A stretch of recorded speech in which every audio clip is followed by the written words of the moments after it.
രാവിലെ തന്നെ ഞാൻ ദേ കുളിച്ചൊരുങ്ങി റെഡിയായിട്ടുണ്ട് നാട്ടിലേക്ക് പോകാൻ.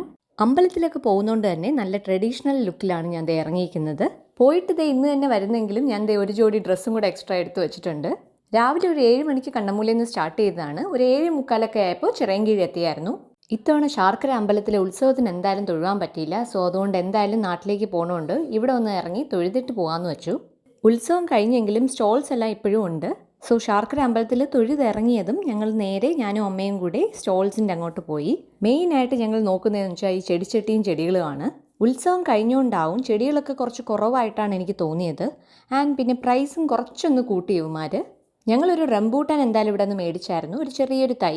അതിന് 250 രൂപയാണ് പറഞ്ഞത്. ജസ്റ്റ് പിന്നെ കുറേ ബാർഗെയിൻ ചെയ്ത് ഒരു 25 രൂപ മാത്രം ഒന്ന് കുറച്ച് തന്നായിരുന്നു. പിന്നെ കുറച്ച് പ്ലാസ്റ്റിക് ചട്ടികളും മേടിച്ചായിരുന്നു. 5 എണ്ണത്തിന് 100 രൂപയാണ് ഇവർ പറഞ്ഞത്. സോ ഒരു 10-15 ചട്ടികളുമായിട്ടാണ് ഞങ്ങൾ പിന്നെ തിരിച്ചു പോയത്. ഇത് കഴിഞ്ഞ് കുറച്ച് മുന്നോട്ട് പോയപ്പോൾ ഒരു സ്വീറ്റ്സിൻ്റെ ഷോപ്പ് ഉണ്ടായിരുന്നു. ആൻഡ് അവിടെ നിന്ന് കുറച്ച് അലുവയും മേടിച്ചിട്ട് നേരെ കാറിൻ്റെ അങ്ങോട്ട് പോയി. കയ്യിൽ കുറേ സാധനങ്ങൾ ഉള്ളതുകൊണ്ട് തന്നെ എല്ലാം കൂടെ എടുത്ത് കാറിലിട്ടിട്ടാണ് ഞങ്ങൾ പോയത്. നേരെ ഞങ്ങൾ ഫുഡ് കഴിക്കാനായിട്ട് രാവിലത്തെ ബ്രേക്ക്ഫാസ്റ്റ് കഴിച്ചില്ലായിരുന്നു. സോ ഇവിടെ നിന്ന് കഴിക്കാമെന്ന് വെച്ചു. സോ അമ്പലത്തിൻ്റെ നേരെ ഓപ്പോസിറ്റുള്ള ശക്തി ഫാസ്റ്റ് ഫുഡിലാണ് കയറിയത്. ഇവിടെ നിന്ന് ഞങ്ങൾ ദോശയും കടലക്കറിയാണ് കഴിച്ചത്. ദോശ ചെറിയ പുളിപ്പുള്ളതുകൊണ്ട് തന്നെ ഞാൻ ആകെ ഒരു ദോശയെ കഴിച്ചോളൂ. ബാക്കി അവിടെ ഇങ്ങനെ വച്ചിട്ടാണ് വന്നേ. അങ്ങനെ ഇതെല്ലാം കഴിഞ്ഞ് നേരെ ഞങ്ങൾ കടയ്ക്കാവൂരിലേക്ക് പോയി. കടയ്ക്കാവൂർ വക്കം സൈഡിലാണ് എൻ്റെ കുടുംബക്ഷേത്രമായ വെളിവിളാകം ക്ഷേത്രം ഉള്ളത്. 8:45 ആയപ്പോൾ വെളിവിളാകം ക്ഷേത്രത്തിൻ്റെ അവിടെ എത്തിയായിരുന്നു. ആൻഡ് അമ്പലം അടയ്ക്കുന്നത് ഒരു 9:30-ക്കാണ്. സോ ഞങ്ങൾ തൊഴുവാൻ കയറിയപ്പോൾ അവിടെ നിവേദ്യം വയ്ക്കാൻ ടൈമായിരുന്നു. ജസ്റ്റ് ഒരു റൗണ്ട് കറങ്ങിയിട്ട് ഞങ്ങളവിടെ പുറത്ത് വെയിറ്റ് ചെയ്തായിരുന്നു. സോ നിവേദ്യമൊക്കെ കഴിഞ്ഞ് ദീപാരനെ എല്ലാം കഴിഞ്ഞ് നടയൊക്കെ അടച്ചിട്ടാണ് ഞങ്ങൾ പിന്നെ വീട്ടിലേക്ക് പോയത്. സോ ഇത് കഴിഞ്ഞ് നേരെ പോയത് എൻ്റെ കുടുംബ വീട്ടിലേക്കാണ്. ഇവിടെ ആരും ഇപ്പോൾ താമസമൊന്നുമില്ല. ഞങ്ങൾ ജസ്റ്റ് പൂട്ടിയിട്ടേക്കുവാണ് ഈ വീട്. ഞാൻ കുഞ്ഞിലെ 10th വരെ ഇവിടെയാണ് നിന്നത്. അത് കഴിഞ്ഞിട്ടാണ് ഞങ്ങൾ ഈ സിറ്റിയിലോട്ടൊക്കെ വന്നത്. ഈ ഇടയ്ക്ക് തേങ്ങ വെട്ടിയോണ്ട് തന്നെ അച്ഛൻ ഓൾറെഡി തേങ്ങയൊക്കെ എടുത്ത് വെച്ചിട്ടുണ്ടായിരുന്നു. പിന്നെ മാങ്ങ സീസൺ ആയതുകൊണ്ട് തന്നെ കുറേ മാങ്ങയൊക്കെ പറിച്ച് അതെല്ലാം കൊണ്ടുവന്നായിരുന്നു. അച്ഛൻ അവിടെ സാധനങ്ങളൊക്കെ എടുത്തുകൊണ്ടിരുന്ന സമയത്ത് ഞാൻ ജസ്റ്റ് ഒന്ന് പറമ്പിലോട്ട് ഇങ്ങനെ ചുറ്റി കറങ്ങിയായിരുന്നു. അപ്പോൾ ഇങ്ങനെ കശുവണ്ടിയുടെ മരം കണ്ടായിരുന്നു. ആദ്യം തറയിൽ ഒരു 1-2 എണ്ണം വീണ് കിടക്കണ കണ്ട്. കുറച്ച് കഴിഞ്ഞിട്ട് കുറേ സംഭവം കിട്ടി. പിന്നെ എല്ലാം കൂടെ അവിടെ കൂട്ടിയിട്ടിട്ട് അമ്മയെ വിളിച്ച് അതെല്ലാം കൂടെ ഒരു കവറിലാക്കിയാണ് പിന്നെ കൊണ്ടുപോയത്. ഇത്രയ്ക്ക് കശുവണ്ടി ദേ ഈ മരത്തിൽ നിന്ന് കിട്ടുമെന്ന് വിചാരിച്ചില്ല. എന്തായാലും എല്ലാം കൂടെ പാക്ക് ചെയ്ത് ദേ കാറിലാക്കിയിട്ടുണ്ട്. വീട്ടിൻ്റെ മുറ്റത്ത് ദേ കണിക്കൊന്നയൊക്കെ പിടിച്ച് ഇപ്പോണ്ട്. ഇപ്പോഴേ പൂ കുറവാണ്. ഇനി വിഷു വരെ കാണുമെന്ന് തന്നെ അറിയില്ല. ഞങ്ങളുടെ വീടിന് ചുറ്റും ചെറിയ വരാന്തയൊക്കെ ഉണ്ട്. സോ പണ്ട് എപ്പോഴും കുഞ്ഞിലെ ഇവിടെ ഇരുന്നൊക്കെയാണ് പഠിച്ചുകൊണ്ടിരുന്നത്. സോ ഞാൻ ചുമ്മാ ഒന്ന് ചുറ്റിക്കറങ്ങി നടന്നു. പണ്ടത്തെ വീടായതുകൊണ്ട് തന്നെ ഇതേ പുറത്തൊരു കുളിമുറിയൊക്കെ ഉണ്ട്. പിന്നെ ഒരു കല്ലും ഉണ്ട് നമ്മുടെ തുണിയൊക്കെ അലക്കാൻ വേണ്ടിയുള്ളത്. നമ്മുടെ വീടിൻ്റെ മറുവശത്ത് ഒരു ആട്ടുകല്ലും പിന്നെ ദേ ഒരു കലമൊക്കെ ദേ ഇരിപ്പുണ്ട്. പണ്ട് കുഞ്ഞിലെ കുറേ കലമൊക്കെ പൊട്ടിച്ചതൊക്കെ ഞാൻ അമ്മയുടെ അടുത്ത് ഇങ്ങനെ പറഞ്ഞുകൊണ്ടൊക്കെ ഇരിക്കുമായിരുന്നു.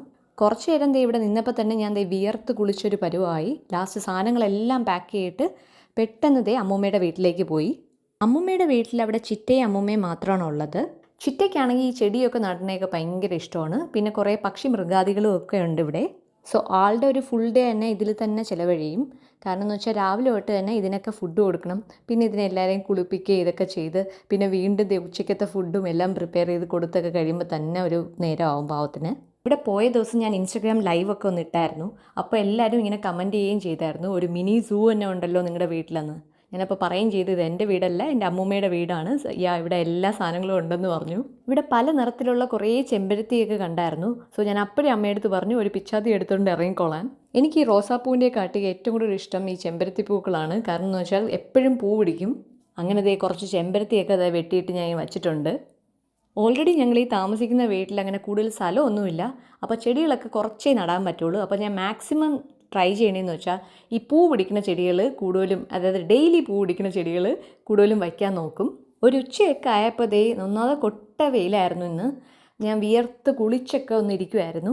കുറച്ച് കഴിഞ്ഞ് നോക്കിയപ്പോൾ ദേ നല്ല മഴ പെയ്തു തുടങ്ങി. ആദ്യം ഒന്ന് ചെറുതായിട്ടൊന്ന് ചാറിയതേ ഉള്ളൂ. അപ്പോഴേ ഇവിടെ പറഞ്ഞു തുടങ്ങി വേനൽ മഴയായിരിക്കും. കുറച്ച് കഴിഞ്ഞപ്പോൾ ഒന്ന് നല്ലതായിട്ടൊന്ന് പെയ്തായിരുന്നു.